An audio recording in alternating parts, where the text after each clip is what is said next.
हे दोस्तों, मैं चिराग एक और वीडियो के साथ। तो आज हम देख रहे हैं डिडक्शन फ्रॉम जीटीआई के एमसीक्यूज। टोटल मिला के 18 एमसीक्यूज कवर करेंगे, तो वन बाय वन कवर कर रहे हैं। सबसे पहले आपका जून 19 का, इसमें बोल रहा है match list 1 with list 2। List 1 में जनरली देखिए आपको सेक्शन दे रखे हैं और लिस्ट 2 में एलिजिबल डिडक्शन आपको दे रखी है, मैच करनी है।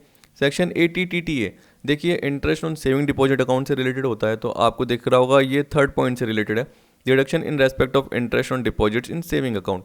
वैसे देखिए याद रखना, टीटीए में 10,000 तक की होती है, वैसे एक टीटीबी भी होता है जो कि सीनियर सिटीजन से रिलेटेड होता है, उसमें 50,000 तक की डिडक्शन होती है। सेम यही पॉइंट है, पर याद रखना टीटीए में 10,000 तक की और टीटीबी जो सीनियर सिटीजन से रिलेटेड है उसमें 50,000 तक की होती है। तो इस तरीके से शॉर्ट पॉइंट याद रखिए, प्रोविजन आसानी से आपको समझ में आने लग जाएंगे। ATCCD जिसमें मैंने आपको बताया था कि एम्प्लॉय कॉन्ट्रीब्यूट करते हैं एनपीएस में, न्यू पेंशन स्कीम में, ठीक है। गवर्नमेंट एम्प्लॉय के लिए एक तरीके से ज़रूरी है और प्राइवेट जो नॉन गवर्नमेंट है वो ऑप्ट कर सकते हैं। वैसे ही सेल्फ एम्प्लॉयड पर्सन भी ऑप्ट कर सकता है, लेकिन उसमें एम्प्लॉय का रिलेशनशिप नहीं आता सेल्फ एम्प्लॉयड में, तो उसमें जीटीआई का पर्टिकुलर एक परसेंटेज था, तो आपने ये देखा था, तो वो जरूर याद रख लेना उस तरह के प्रोविजन। ये अमेंडेड भी था, याद रखना इसमें अमेंडमेंट भी हुआ है। एक जगह 10% की जगह वो 14% ऑफ सैलरी का कॉन्ट्रीब्यूशन था, याद रखना।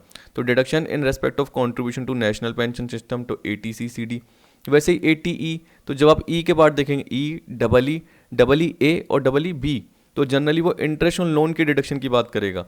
तो ई किसके रिलेटेड बात करेगा कि अगर आपने हायर एजुकेशन के लिए लोन लिया है और उस पर जो इंटरेस्ट का पार्ट है वो आपको डिडक्शन के फॉर्म में मिल जाएगा। ATEE किसकी बात करेगा, हाउस प्रॉपर्टी के लोन पर जो इंटरेस्ट है उसके डिडक्शन की बात करेगा। तो इसका पॉइंट क्या होगा आपका सेकंड। तो आप देख सकते हैं कि ई का फर्स्ट और डबल ई का सेकंड। पर याद रखना जो ये हाउस प्रॉपर्टी का लोन है वो फाइनेंशियल ईयर 16-17 में आपने लिया है, और इस पर जो डिडक्शन भी मिलती है ना वो इंटरेस्ट ऑन लोन या 50,000 विच इज लेस, उसकी डिडक्शन मिलती है। वैसे ही अब नए अमेंडमेंट आया है, यानी एक तरीके से नए अमेंडमेंट नहीं, नए सेक्शन आया है, नए इंसर्शन आया है, EE और EE, यानी ATEE और ATEE। जो ATEE है ये इसका ही एक्सटेंडेड वर्जन है एक तरीके से। देखिए जैसे 16-17 में लोन लिया, वैसे ये बोल रहा है अगर 19-20 में हाउस प्रॉपर्टी के कंस्ट्रक्शन से रिलेटेड लोन लिया 19-20 में, तो उस केस में भी आपको डिडक्शन मिल जाएगी, और डिडक्शन भी इसमें ज़्यादा है थोड़ी, इंटरेस्ट ऑन लोन और 150,000, ठीक है। याद रखना प्रीवियस ईयर 19-20 में, तो ये तो अलग से प्रोविजन है, लेकिन एक नया ये प्रोविजन अलग से आ गया। वैसे ही ATEE, इसमें भी देखिए किसकी बात कर रहा है, इलेक्ट्रिक व्हीकल परचेज करने की, हाँ, कि आपने इलेक्ट्रिक व्हीकल खरीदा और उसका जो लोन है उस पर इंटरेस्ट की डिडक्शन मिलेगी। सेम ATEE की तरह ही मिलेगी कि इंटरेस्ट ऑन लोन और 150 विच इज लोअर। मैंने अगर गलती से हायर बोल दिया तो ध्यान रखना, हायर नहीं है, लोअर है। इंटरेस्ट ऑन लोन और 150 विच इज लोअर। तो आप देख सकते हैं कि यहाँ पे जो पॉइंट आएगा वो आएगा थर्ड, फोर्थ, फर्स्ट और सेकंड। तो आप देख सकते हैं ए। अब देखिए इसमें कैसे आप कर सकते हैं, अगर आपको सारे सेक्शन नहीं पता, एक कोई इंपॉर्टेंट सेक्शन होता है जो कि आपका क्या करता है, ऑप्शन को कवर कर लेता है। आप देखिए अगर आपको सिर्फ डी का सेकंड ही पता रहता कि अरे तो किससे रिलेटेड है, interest on loan taken for house property, तो देखिए कितनी जल्दी कर लेते, देखिए, क्योंकि बाकी सारे ऑप्शन में कहीं नहीं आ रहा। तो अगर आपको पर्टिकुलर यही पॉइंट पता रहता ना, या सी का फर्स्ट भी पता रहता, तो देख सकते हैं आप इस तरीके से, तो आपको पता है कि वो कहीं नहीं आ रहा और आपका सारा पार्ट कवर होता। हाँ देखिए जैसे मैं बोल रहा हूँ ए थर्ड, बी फोर्थ, वो तो क्या है दो ऑप्शन में आ रहे हैं, लेकिन सी फर्स्ट और डी सेकंड बाकी सारे किसी ऑप्शन में नहीं आ रहा। तो आप देख सकते हैं कि या तो आपको सी पता रहता है या डी पता रहता, तो आराम से आपका सॉल्व हो जाता। इस तरीके से थोड़ा थोड़ा में क्या होता है, दिमाग लगाना चाहिए फर्स्ट का है, क्योंकि देखिए मैं भी इसी तरीके से करता हूँ और मैं भी कभी कभी एस्टिमेट तरीके से ही करता हूँ, तभी नेट तो क्लियर हो ही जाती है अपनी, ठीक। JRF के लिए तो थोड़ी क्या करनी पड़ती है, स्टडी करनी पड़ती है, जो टाइम नहीं मिल पाता। तो टाइम मिलेगा, स्टडी करेंगे, उस हिसाब से कॉन्सेप्ट क्लियर होंगे तो आराम से क्वेश्चन भी कर पाएंगे। लेकिन कभी कभी क्या होता है कि आपको लप्पा एस्टीमेट भी करना पड़ता है, तो उसके लिए आपको कुछ प्रोविज़न तो पता होने चाहिए। जरूरी नहीं कि सारे प्रोविज़न पता हो या सारे प्रोविज़न उस वक्त आपको पता हो, वो तो क्या प्रैक्टिस से ही होंगे। On fulfilling certain conditions for an undertaking setup in special economic zones, deduction under section 10AA for the income tax act is allowed for. मैं डिडक्शन का चैप्टर ले रहा था, चलो इसमें 10AA की डिडक्शन का पार्ट आ गया, लेकिन ये मैंने एग्जेम्प्टेड इनकम में आपको कवर करवा दिया था। याद रखना कि कोई अंडरटेकिंग अगर स्पेशल इकोनॉमिक जोन में सेटअप है तो कुछ कंडीशंस पूरी करने पर उसको डिडक्शन कितने साल की मिलेगी, तो आपको पता है कि टोटल 15 ईयर्स की मिलती है। 5 year for first 5 year, next 5 year, उसके बाद नेक्स्ट 5 ईयर, ऐसे मिलती है। आपको पता है कि पहले मिलती है 100% प्रॉफिट का 100%, फिर दूसरे यानी नेक्स्ट 5 ईयर मिलती है प्रॉफिट का 50%, और उसके नेक्स्ट 5 ईयर भी मिलती है 50%। लेकिन जो ये मिलती है तो नॉर्मल 10 ईयर मिलती है, लेकिन जो एक्स्ट्रा 5 ईयर मिलती है, याद रखना 10 ईयर तो मिलती है, जो एक्स्ट्रा 5 ईयर मिलती है उसमें हमें क्या करना पड़ता है, प्रॉफिट का जो 50% है वो क्या करना पड़ता है, सेज री इन्वेस्टमेंट रिजर्व नाम से एक अकाउंट है उसमें डालना पड़ता है, यानी पीएनएल अकाउंट डेबिट करना पड़ता है और टू सेज री इन्वेस्टमेंट रिजर्व अकाउंट खोलना पड़ता है। अब ये जो रिजर्व खोला है इस अमाउंट का, यानी जो क्रेडिट किया है, इसको यूटिलाइज करना पड़ेगा स्पेसिफिक पर्पज के लिए। तो जनरली क्या होता है, जिस साल आपने रिजर्व में डाला उसके अगले 3 साल, नेक्स्ट 3 ईयर में आपको क्या करना पड़ता है, प्लांट एंड मशीनरी परचेज करनी पड़ती है। प्लांट एंड मशीनरी चलो आपने नहीं करी, तो इन 3 साल के अंदर आप जो भी इस पैसे का यूज कर रहे हो अपने बिजनेस के लिए ही कर रहे हो, अपनी अंडरटेकिंग के लिए ही कर रहे हो, जो पर्टिकुलर बिजनेस में बोला गया है।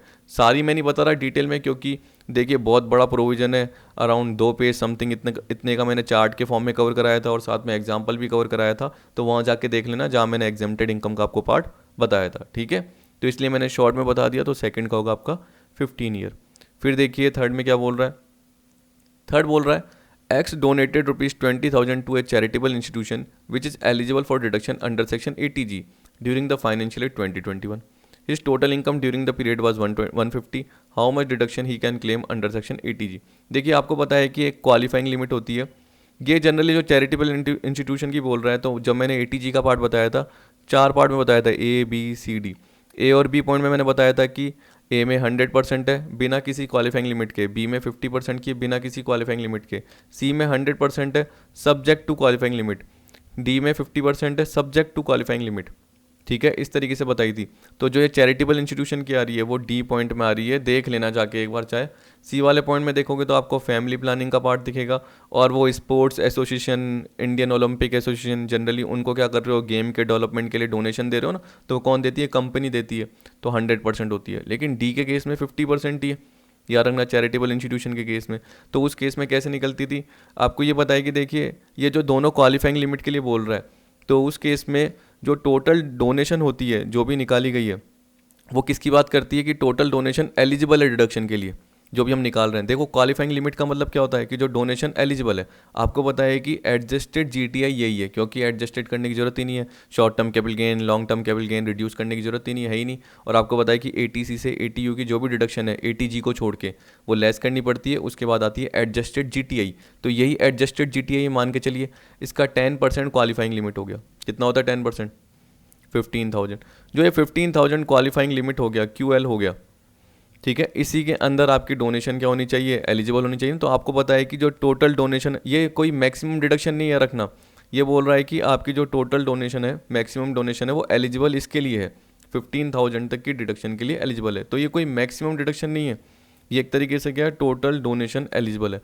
पर अब देखिए जहाँ पे 50% का रेस्ट्रिक्शन आ गया, तो उस केस में हम क्या बोलते हैं कि देखो 20,000 डोनेट किए हैं, तो इसका मतलब थोड़ी है कि 20,000 का 50%, तो 10,000 क्या हो जाएगा, 15 के अंदर है क्वालिफाइंग, तो अलाउ हो जाएगा। तो आपने बी आंसर दे दिया, जो हो गया गलत। क्या हो गया, गलत। ऐसा नहीं है। देखिए मैंने आपको पिछले केस में बताया था, चलो एक मैं आपको एग्जांपल बता देता हूँ कि मेरे को जहाँ तक ध्यान आ रहा है, 1 मिनट। देखिए तो मैं इस एग्जाम्पल पे आ चुका हूँ। एक पर्टिकुलर मैंने ना आपको पार्ट 30 डिडक्शन फ्रॉम जीटीआई की पीडीएफ दी थी, तो उसमें आपको ध्यान हो कि मैंने आपको बताया था कि 6 लाख एडजस्टेड जीटीआई है, उसका 10% यानी 6 लाख का 10% ये 60,000 निकल के आ गया था, जिसमें आपको पता है कि जो ये 100% और 50% था, इसमें क्वालिफाइंग लिमिट का पार्ट नहीं था। तो इसमें पूरी 25 और 25,000 का 50%, 12,500 आराम से निकला था। और आपको पता है कि जो ये क्वालिफाइंग लिमिट है वो देखने की ज़रूरत ही नहीं थी, चाहे आपकी इसकी टोटल मिला के डिडक्शन 70 की हो, 60 हो, 1 लाख हो, तो उस केस में 60 देखने की ज़रूरत नहीं है। 60,000 का जो क्वालिफाइंग लिमिट है वो क्या है, सी और डी पॉइंट के लिए, सी पॉइंट था और ये डी पॉइंट था।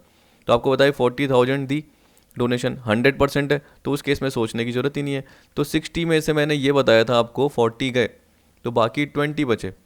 अब देखो क्या है कि जब पब्लिक चैरिटेबल ट्रस्ट है तो चैरिटेबल इंस्टीट्यूशन आ गया, 150 की डोनेशन दी। तो आप क्या सोच रहे हैं यार, 150 की डोनेशन है तो 150 का आधा कर लेते हैं, क्योंकि 50% बताया था। पर वो सब्जेक्ट टू क्वालिफाइंग लिमिट है। अगर आप ऐसे देखते हो और आप बोलते हो 75 और 75 20 के अंदर आ रही है, तो 20 पूरी मिल जाएगी, ऐसा है ही नहीं। देखो कहाँ आ रहा है, नहीं आ रहा।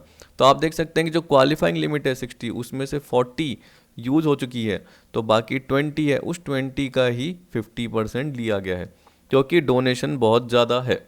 डोनेशन क्या है, बहुत ज़्यादा है। तो आप देख सकते हैं डोनेशन 150 की है जो 20 से ऊपर हो रही है।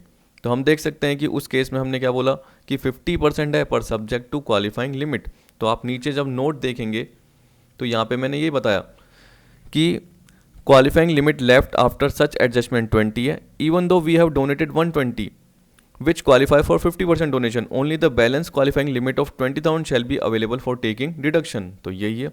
Thus we calculate deduction as if we have contributed only 20,000 to public charitable trust. तो ये मान के चलेंगे कि सिर्फ 20,000 ही contribute किए, ठीक है, और उस 20 का ही क्या निकलेगा, आपका 50% निकलेगा, ठीक है. तो जो एक कॉन्ट्रीब्यूशन 150 था वो रेस्ट्रिक्ट हो गया 20. याद रखना मैंने क्या बताया, जो कॉन्ट्रीब्यूशन 150 का था वो रेस्ट्रिक्ट हो गया ओनली 20, और 20 का 50% निकाल के देखिए तो निकल के आएगा 10,000, ठीक. तो वो जो 10,000 अभी भी बच गए, आप देख सकते हैं 60 में से 50 ही यूटिलाइज हुए हैं, तो बाकी 10 बच गए, बचने तो उससे फ़र्क थोड़ी पड़ता है. ये थोड़ी कि 20 पूरा यूटिलाइज करेंगे तो कोई ये मैक्सिमम डिडक्शन थोड़ी है, ये टोटल अमाउंट एलिजिबल बता रहा है. तो हमारे वाले केस में भी आप देख सकते हैं कि अगर मैंने इधर जैसे पॉइंट में 150 लिया था ना, तो अगर मैं बोलता हूँ कि 20 की डोनेशन है और बचा हुआ कितना अमाउंट है, ओनली 15,000 का ही. क्वालिफाइंग लिमिट कितनी बची है, 15,000 की. अब वो सब्जेक्ट टू कंडीशन क्या 50%, तो मैं थोड़ी 20 का 50% करूँगा, गलत हो जाएगा. तो जैसे मैंने 150 का 50% किया, वो थोड़ी करूँगा 150 का 50%. मैं क्या बोलूँगा कि टोटल अमाउंट एलिजिबल कितना है, 20 नहीं है, सिर्फ 15,000 तक का ही है. तो टोटल अमाउंट एलिजिबल कितना है, जितना क्वालिफाइंग लिमिट है, तो 15,000, उसका 50% निकालना है, बाद में 50% निकालना होता है. तो बाद में निकला तो 7,500 आएगा, थर्ड का ए. तो अपना आंसर होगा ए, 7,500, 15,000 का 50%, ऐसे याद रखिए. अब देखिए ये सारे बेसिक हैं, तो इसमें कोई एक्स्ट्रा एक्सप्लेन करने की जरूरत नहीं है. जैसे फोर्थ दिख रहा है आपको, तो इसमें तो उस पर्टिकुलर सेक्शन में जाइए, आपको जाके दिख जाएगा. तो मैं ये जल्दी जल्दी आपको बता दूंगा. देखिए लिस्ट 1 और लिस्ट 2 दे रखा है, करेक्ट कोड मैच करना है. 80D आपको दे रखी है, तो आप देख सकते हैं 80D का जो आपका पार्ट आएगा हेल्थ इंश्योरेंस से रिलेटेड, ये देख लेना. तो आपका ये थर्ड पॉइंट दिख रहा है, देखिए ए में, ए का थर्ड पॉइंट, और कहीं दिख ही नहीं रहा, तो आपको पता है कि यही आंसर होगा. फिर देखिए बी का सेक्शन 80CCC, जो कि किसकी बात करता है, पेंशन फंड ऑफ LIC. ये हमने CCC का पार्ट कवर किया था. जिसके बाद आपने देखा था कि जनरली जो ओवरऑल डिडक्शन थी वो 150 से ज़्यादा की नहीं हो सकती. इस तरीके से जनरली आपने कवर किया. फिर आप देख सकते हैं 80G का देखोगे तो देखो डोनेशन की बात कर रहा है, अभी अभी कवर किया. फिर उसके बाद है 80E किससे रिलेटेड है, interest on loan taken for higher education, अभी अभी जस्ट कवर किया. तो इस तरीके से आपको ये पॉइंट मिल गए. तो 3142, तो फोर्थ का आपका आंसर होगा सी. और ये भी याद रखना कि जब मैंने 80CCC बताया था तो जनरली ऐसे बताया था, annuity plan of LIC, generally ऐसे लिखा था, एन्युटी प्लान ऑफ LIC या किसी भी इंश्योरर का. जनरली क्या होता है, उसके बाद क्या होता है कि जैसे एन्युटी प्लान ख़त्म होता है तो पेंशन मिलने लग जाती है, तो इसलिए इसको क्या बोलते हैं, पेंशन फंड ऑफ LIC. तो फोर्थ का जो होगा आपका सी आंसर होगा. फिफ्थ में देखिए क्या बोल रहा है, as per income tax act 1961 for the assessment year 2021 deduction under section 80 QQB for author of book of literacy artistic और scientific nature is allowed up to.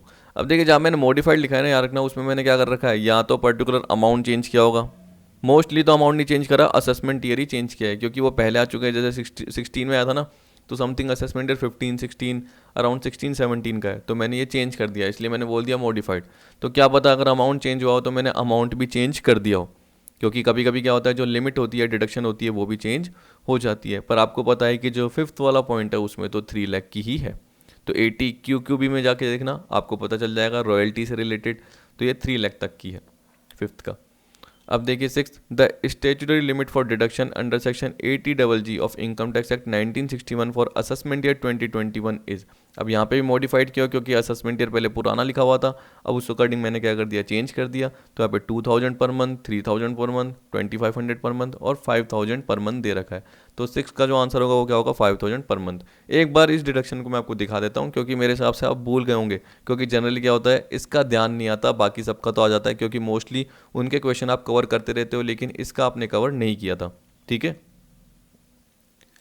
देखिए तो यहाँ पे दिख रहा है, कोई भी self employed individual, section 80G था, कोई भी सेल्फ एम्प्लॉयड इंडिविजुअल या एम्प्लॉयड इंडिविजुअल जो कि किसी एम्प्लॉयर के अंडर में काम कर रहा है, लेकिन उस केस में याद रखना उसको HRA नहीं मिलनी चाहिए और रेंट फ्री एकोमोडेशन नहीं मिलना चाहिए. तो उस केस में हम बोल सकते हैं कि वो एलिजिबल है डिडक्शन 80G के फॉर्म में, और उसको क्या मिलेगी, least of the following 5,000 per month, excess of rent paid over 10% of adjusted GTI, मतलब actual rent paid minus 10% of adjusted GTI, तो उसका जो भी डिफरेंस का पार्ट है जिसे हम बोलते हैं एक्सिस, 25% ऑफ एडजस्टेड GTI। तीनों में से जो लीस्ट हो वो जनरली क्या मिलती है, डिडक्शन के फॉर्म में मिलती है। एडजस्टेड GTI क्या है, जैसे ATG की तरह कवर की थी नॉर्मली, वैसे ही आपने देखी होगी इसमें, ठीक है। तो हम बोल सकते हैं 6 का आंसर क्या होगा, D होगा। अब 7th में आइए। अब देखिए 7 में क्या बोल रहा है, match the following item of list 1 and list 2 and select the correct answer from the codes given below. List 1 sections, list 2 maximum deduction, section 80C of income tax act, इस तरीके से बोल रखा है। तो आप देख सकते हैं कि 150 सबको ही पता है। फिर 80D of income tax act, देखिए जब भी हम 80D की बात करते हैं तो किसकी याद आती है, मेडिकल इंश्योरेंस प्रीमियम की, ठीक है। ध्यान रखना किसकी याद आती है, मेडिकल इंश्योरेंस प्रीमियम की। चलिए आपको बता ही देता हूँ कि जब मैंने 80D का पार्ट बताया था तो उसमें देखिए ये चार्ट बताया था, इंडिविजुअल, फैमिली, पेरेंट्स, फैमिली में क्या क्या आता है ये भी बता दिया था कि हस्बैंड आएगा और उसकी स्पाउस आएगी और डिपेंडेंट चिल्ड्रन समथिंग, मैंने ये आपको बताया था जहाँ तक मुझे ध्यान है। हाँ ये रहा, individual plus spouse plus dependent children. तो आपको बताया कि 25,000 की डिडक्शन थी और उस केस में एडिशनल डिडक्शन भी मिलती है जब मेडिक्लेम जो पॉलिसी है वो सीनियर सिटीजन के लिए भी ले रखी है। तो इसका मतलब जैसे हस्बैंड सीनियर सिटीजन हो, 60 से ज़्यादा की एज का हो गया, 60 या उससे ज़्यादा की एज का हो गया, वाइफ हो गई, या डिपेंडेंट चिल्ड्रन तो देखो बहुत छोटा होगा, या हम बोल सकते हैं बड़ा भी होगा तो 30, 40, 50 की एज का होगा, तो जनरली हस्बैंड वाइफ ही हो गए। पेरेंट्स के केस में क्या हो गए, माता पिता हो गए, तो ये अलग से पार्ट था। तो टोटल मिला के तो 50 + 51 लाख की है। लेकिन नॉर्मल क्या बोलते हो, मैक्सिमम डिडक्शन जब कुछ नहीं बोलता 25, ठीक है। अगर खुद के केस में बोलूँगा कि मैंने खुद की मेडिक्लेम ले ली, वाइफ की ले ली, तो मैं क्या बोलूँगा 25।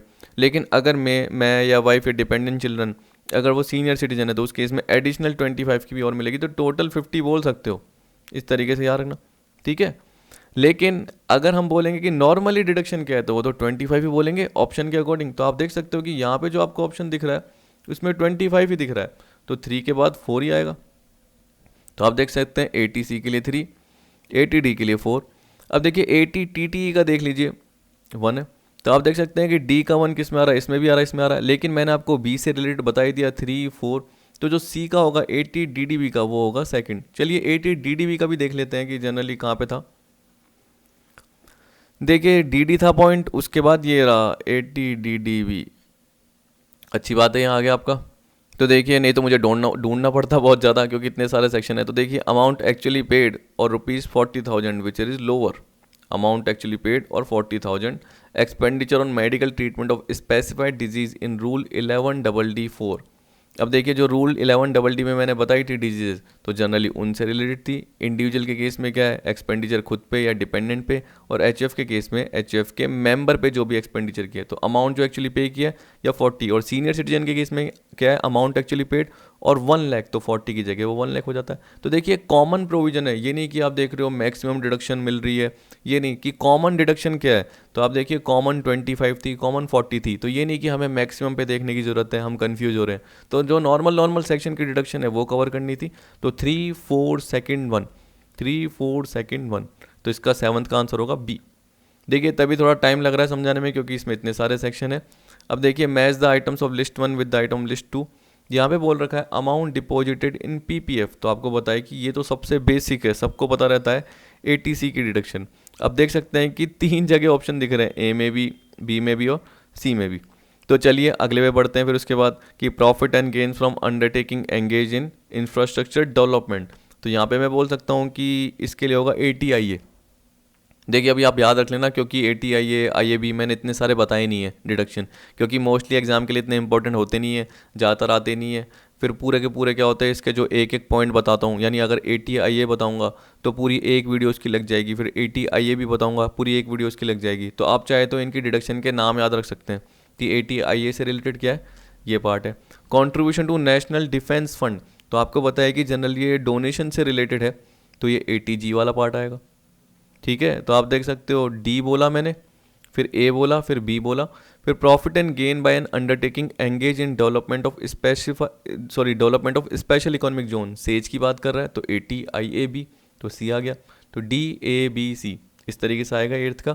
तो याद रखना मैं ATIA और ATIAB का डिटेल का पार्ट इतना कवर नहीं कर रहा, जब टाइम मिलेगा एक्स्ट्रा तो कवर कर लेंगे, क्योंकि नहीं तो क्या होता है इसमें भी अपने 3-3, 4-4 वीडियोस वेस्ट हो जाते हैं क्योंकि इतना ज़्यादा पॉइंट आता नहीं है और हम फालतू के लिए कवर कर रहे होते हैं। वैसे आप देखिए कि बिना उसके भी आपका ये कवर हो सकता था, क्योंकि आपको पॉइंट 80G का पता होना चाहिए था, contribution to national defence fund, तो आप जनरली कवर कर सकते थे। हाँ 80IA और IAB नॉर्मल पॉइंट याद रख लीजिए, 80IAC ऐसे याद रखिए, तो आपको पॉइंट याद हो जाएंगे। यानी कहने का मतलब ऊपर ऊपर के नेम ही याद रख लेना, ज़्यादा डिटेल में जाने की जरूरत नहीं है। विच of the following deduction will not come under section 80 of the income tax act.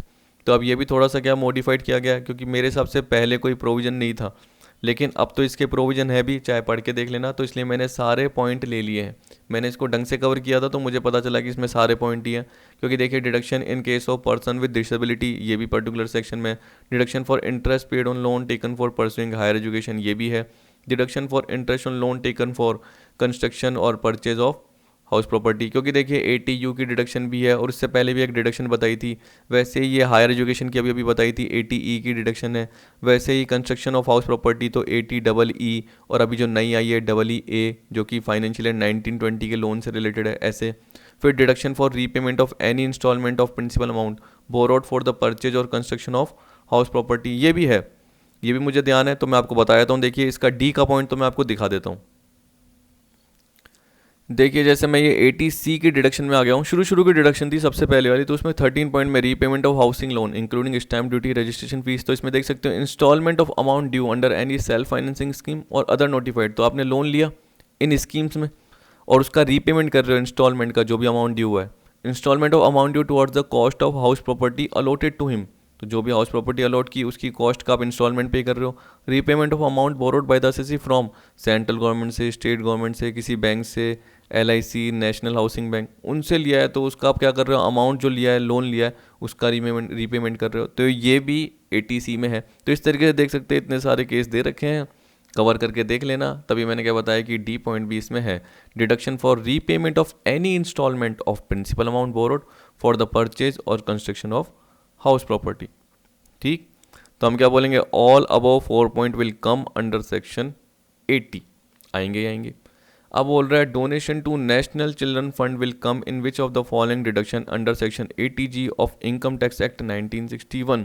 ये अपना है 10th क्वेश्चन। इसका जो होगा आंसर वो होगा 100% deduction without any qualifying limit, याद रखना। यानी ये ए पॉइंट में आएगा। मैंने आपको बताया था 80G में मैंने आपको 4 पॉइंट बताए थे, 100%, 50%, ये बिना किसी क्वालिफाइंग लिमिट के थे, विदाउट क्वालिफाइंग लिमिट। जबकि ये जो 100% थे C और D, ये थे अपने क्वालिफाइंग लिमिट के साथ, विद क्वालिफाइंग लिमिट। तो याद रखना जो नेशनल चिल्ड्रन फंड है वो पहले ए पॉइंट में आता है। बहुत सारे इसमें अलग अलग पार्ट थे, तो देख लेना कवर करके।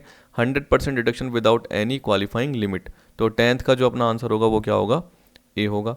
11th में जाके देखिए क्या बोल रहा है, for the assessment year 2021 deduction under section 80G is available without any limit but at the rate of 50% on. तो ये बोला डिडक्शन 80G की अवेलेबल हो रही है बिना किसी लिमिट के, लेकिन 50% ऑन। अब बताओ किस पे हो रही है, prime minister national relief fund पे, national foundation for communal harmony पर, जवाहरलाल नेहरू मेमोरियल फंड पे, चीफ मिनिस्टर रिलीफ फंड पे।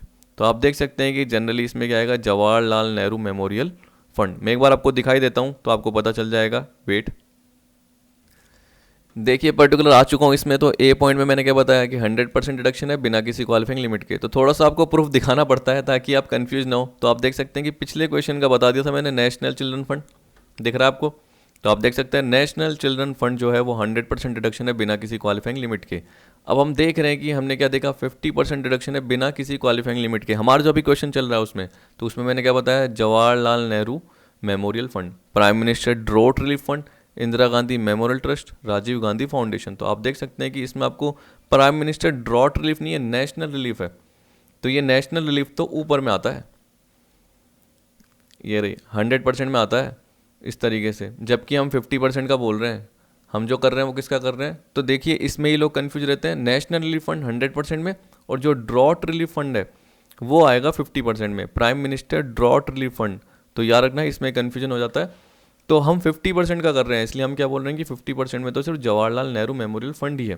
फिर देखिए आपने बोला कि सर वो national foundation for communal harmony, ये भी 100% में जाके देख लेना, और चीफ मिनिस्टर रिलीफ फंड भी 100% में। चलिए एक बार आपको दिखाई देता हूँ ताकि आपको थोड़ा आइडिया हो जाए। ये देखिए, आपको बताए सामने पता रहना चाहिए बस, national foundation for communal harmony आ गया। वैसे देखिए चीफ मिनिस्टर रिलीफ फंड है, क्योंकि आप बोल सकते हैं Maharashtra CM, PM, Armenia earthquake relief fund, तो जनरली क्या है ये एक तरीके से रिलीफ फंड ही है। तो यहाँ पे ये पार्ट है, आप देखिए ये रहा सीएम रिलीफ फंड। तो इस तरीके से आपको यही करना है, चीफ मिनिस्टर रिलीफ फंड। तो ये 100% में है, तो हम बोलेंगे हमें यहाँ पे बोल रहा है 50%, तो 50% का आंसर क्या होगा, 11th का सी होगा, बिना किसी लिमिट के याद रखना। 11th में यही पूछा है और 50% पूछा है, ये भी याद रख लेना। अब 12 देखिए, under section 80E of income tax act 1961 deduction in respect of payment of interest loan taken for higher education shall be allowed up to. अब देखिए दिसंबर 12 में आया हुआ था, तो उस केस में आपको पता है कह रहा है 80E, तो मैंने इसको मॉडिफाइड किया नहीं किया, एक बार मैं देख लेता हूँ। हाँ तो मैंने इसको देख लिया वैसे वीडियो पॉज करके, तो देखिए ये 80E का है, ये 80EE का नहीं है। और 80EE का होता तो जनरली आपको होता है फाइनेंशियल 16-17 का होता है, और ये तो दिसंबर 12 में बहुत पहले आ चुका है। और ये 80E का है हायर एजुकेशन से रिलेटेड, तो उसमें कोई भी क्या होती है लिमिट नहीं होती। आप जितना भी लोन लेते हैं जनरली उनसे रिलेटेड जो भी उसका इंटरेस्ट का पार्ट है, वो पूरा का पूरा इंटरेस्ट का पार्ट आपको डिडक्शन के फॉर्म में अलाउ हो जाता है, उसमें कोई भी लिमिट नहीं होती। यानी आपका चाहे 40,000 का इंटरेस्ट बन रहा हो, 50 का बन रहा हो, 60 का बन रहा है, आपको डिडक्शन मिल जाती है अगर आपने हायर एजुकेशन के लिए लोन लिया है और उस पर इंटरेस्ट का पार्ट है, तो हम बोलेंगे विदाउट एनी लिमिट। ये इसका आंसर होगा 12 का। 13 देखिए, deduction under section 80CCC allowed to an individual for amount paid by him in an annuity plan of LIC is restricted to. तो आपको पता है कि इसका सिंपल सा पार्ट है 1,50,000। फिर देखिए आप ओवरऑल तो देखते ही हैं, आपको पता है कि 80C, 80CCC और 80CCD सबसेक्शन 1, ये ओवरऑल मिला के भी 150 से ज़्यादा की नहीं होनी चाहिए, याद रखना। तो ये आपने कवर किया था। 80C में भी आपको पता है कि 150 की रेस्ट्रिक्शन है, 80CCC में भी 150 की है, और 80CCD1 में तो क्या है कि एम्प्लॉयर एम्प्लॉय की कंट्रीब्यूशन की बात करता है नॉर्मली, आपको ध्यान है। और अमेंडमेंट भी हुआ था, वो मैंने आपको बता दिया था। लेकिन आप जब तीनों का मिलाएंगे, और याद रखना मैं सबसेक्शन 1 ही बोल रहा हूँ, सबसेक्शन 2 नहीं बोल रहा, तीनों का मिलाएंगे तो ओवरऑल 150 की। लेकिन अभी 80CCC की बात कर रहा है तो इंडिविजुअल भी 150 की ही रेस्ट्रिक्शन है, तो 13 का जो होगा वो सी होगा। 14 deduction under the section 80 is allowed in respect हो। अब देखिए 80E किससे रिलेटेड होगा, अब ये भी कवर किया, interest on loan taken for education. 80GGA available for donation made to. अब देखिए 80GGA की बात कर रहा है, तो आप डोनेशन जो मेड करेंगे वो किसको करेंगे 15 में, रिसर्च एसोसिएशन को। एक बार इसकी भी डिडक्शन आपको दिखा देता हूँ जिससे आपको ध्यान रहेगा। देखिए 80G कवर की थी हमने, जल्दी इस पॉइंट पे आ जाता हूँ जिससे आपको ध्यान रहे। डबल जी कवर की थी, ये देखिए 80GGA, तो ये किससे रिलेटेड है, साइंटिफिक रिसर्च और रूरल डेवलपमेंट से रिलेटेड है। बस याद रखना कि SSC जिसकी PGBP की इनकम नहीं हो, क्योंकि जनरली क्या होता है अगर PGBP की इनकम होती है तो उसने वैसी नॉर्मल डिडक्शन या वेटेड डिडक्शन ले ली होती है 35 में सेक्शन में PGBP के अकॉर्डिंग, तो उसकी बिजनेस की इनकम नहीं होनी चाहिए। फिर चाहे तो वो क्या कर रहा है, किसी अप्रूव्ड रिसर्च एसोसिएशन को, यूनिवर्सिटी को, कॉलेज को जो कि साइंटिफिक, सोशल या स्टेटिस्टिकल रिसर्च या रूरल डेवलपमेंट का काम कर रही है, नेशनल रूरल डेवलपमेंट फंड को, national urban poverty eradication fund को, पब्लिक सेक्टर कंपनी को, लोकल अथॉरिटी को, जो कि एक तरीके से क्या बोल रहा है, किसी भी पर्टिकुलर एलिजिबल प्रोजेक्ट या स्कीम जो 35AC में बता रखी है, मतलब वही साइंटिफिक रिसर्च के लिए या रूरल डेवलपमेंट के लिए काम कर रही है। फिर इसी तरीके से national urban poverty eradication fund, ये भी दे रखा है। ये मैंने वैसे यहाँ पे दे दिया, फिर यहाँ पे वापस से गलती से दे दिया, वैसे तो सेम ही है। तो आप देख सकते हैं कि 80GGA में रिसर्च एसोसिएशन का पार्ट ही आ रहा है। फिर देखिए 16 में बोल रहा है deduction under section 80GGA is available if the assessees engage in the business of collecting and processing biodegradable waste. मैंने आपको बताया दो टाइप के होते हैं, एक तो बायोडिग्रेडेबल और एक नॉन बायोडिग्रेडेबल वेस्ट। ये जनरली क्या होते हैं कि नेचर में आराम से मिल जाते हैं, इनके लिए हमें कोई डिग्रेडेबल कह रहा है ना, बायोडिग्रेडेबल, तो ये अपने आप कंपोज हो जाते हैं, हमें इनके लिए कोई खास प्रोसेस करने की ज़रूरत नहीं होती है। देखिए आप सकते हो कि मैंने बताया था एनिमल एक्सक्रेटा, एनिमल का मल, जानवर का मल, वो अपने आप वैसे ही हाँ मैंने बताया था फ्रूट्स ये खाते हैं तो उनके छिलके हो गए, या जो वेस्ट हो गया, सब्जियाँ ये खाते हैं वेजिटेबल तो उनके छिलके हो गए, वेस्टेज हो गए, तो अपने आप वो ज़मीन में मिलके एक खाद बन जाते हैं, या एक तरीके से उसकी उपजाऊ क्षमता बढ़ा देते हैं किसकी, ज़मीन की। तो जनरली यही पार्ट आ गया। तो ये बोल रहे हैं कि अगर आप उसको कलेक्ट करने में और प्रोसेस करने में लगे हो, जिससे आप बायोगैस जनरली बना रहे हो, और मैंने बताया था पेस्टिसाइड्स बना रहे हो, वो सारा पार्ट बना रहे हो, तो आपको डिडक्शन मिल जाएगी 80JJA में। तो 16 का डी होगा। तो थोड़े थोड़े पॉइंट जैसे देखिए मुझको भी याद है तो वैसे आपको याद रहना चाहिए, बस हल्के हल्के point. 17 on donation to whom the following a 50% deduction is allowable under section 80G of income tax act, national defence fund, prime minister national relief fund, Rajiv Gandhi foundation, national foundation for communal harmony. तो आप बोल सकते हैं कि इसमें कौन सा part आएगा। देखिए नेशनल रिलीफ फंड 100% है, नेशनल डिफेंस फंड ये भी 100% है, national foundation for communal harmony ये भी 100 है। याद रखना अगर prime minister drought relief fund आता तो 50% होती, ड्रॉट रिलीफ फंड। तो यहाँ पे आपको पता है कि राजीव गांधी फाउंडेशन जो है उस पर 50% डिडक्शन है, ठीक। और वो भी बिना किसी क्वालिफाइंग लिमिट के, याद रखना बिना किसी क्वालिफाइंग लिमिट के, यानी ये बी पॉइंट से रिलेटेड है। एक बार बी पॉइंट में जाके देख लेना, आपको पता चल जाएगा। अब ये भी तो बताया जस्ट, तो 17 का सी। अब 18 देखिए, section 80 QQB of income tax act 1961 deals with. तो देखिए 80 QQB किससे रिलेटेड डील करता है, अभी अभी हमने क्वेश्चन में कवर किया है, रॉयल्टी इनकम ऑफ ऑथर्स, जो आर्टिस्टिक साइंटिफिक जनरली इनसे रिलेटेड क्या कर रहे हैं, बुक का काम कर रहे हैं। तो 18 का जो होगा वो क्या होगा, B, royalty income of authors. चलिए एक जो क्वेश्चन कवर किया था वो भी इसी से रिलेटेड देख लेते हैं, ये रहा। तो देखिए authors of book of literacy artistic और साइंटिफिक नेचर, डिडक्शन कहाँ तक की अलाउ थी, रॉयल्टी रिसीव्ड, जो रॉयल्टी रिसीव हुई थी, या 3 लाख विच इज़ लेस, ये था पार्ट। तो आप देख सकते हैं। इसके अलावा मैंने थोड़ा सा इसको डिटेल में भी कवर किया था और वर्बली आपको एग्जाम्पल भी बताया था, तो वहाँ जाके देख लेना, आपको तब जाके समझ में आ जाएगा।